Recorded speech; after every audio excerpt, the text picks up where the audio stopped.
And we've been saying since the beginning of this opioid revolution that when a doctor's treating somebody with controlled substances, that they need to be, in the words of Doug Gourlay, a talented amateur in addiction medicine.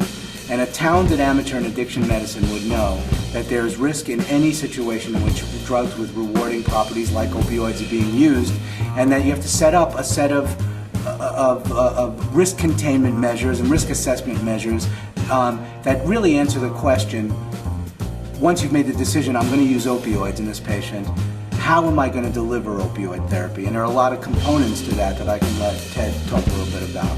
But I think for us, now risk assessment is mandated for registered pain clinics in the state of Tennessee. But the hope is to not just have it be a checkbox. Oh yeah, we did risk assessment, great, let's 10. Throw it in the file and move on, but actually using risk assessment clinically with your patients, I think is the next skill that the field needs to get to.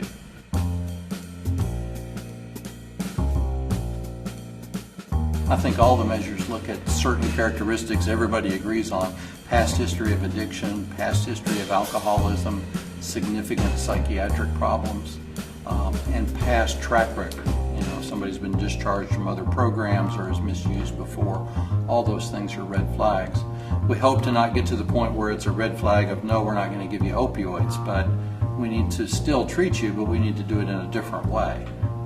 Not to use risk assessment to deny care to people, because all those people still might have a logical, organic basis to their pain. They need help, but they need it in a careful way that doesn't make things worse. Of course, some people also have family histories of drug abuse, and I think in today's environment, the risk extends beyond the patient. There may be a person who abuses prescription opioids under the same roof.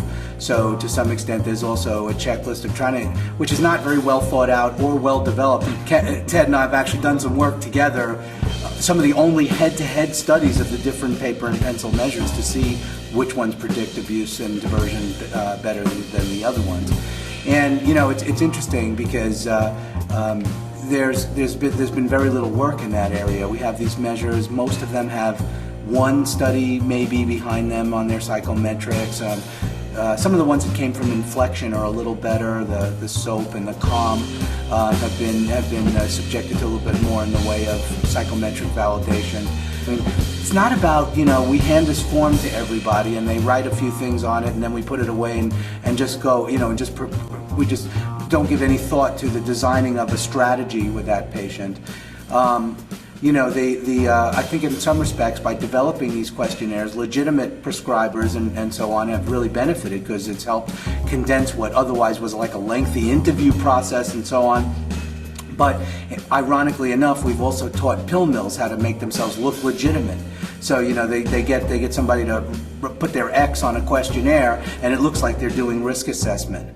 So at the end of the day, it's not about a piece of paper. It's about an ongoing process. There are some significant risks to opioids.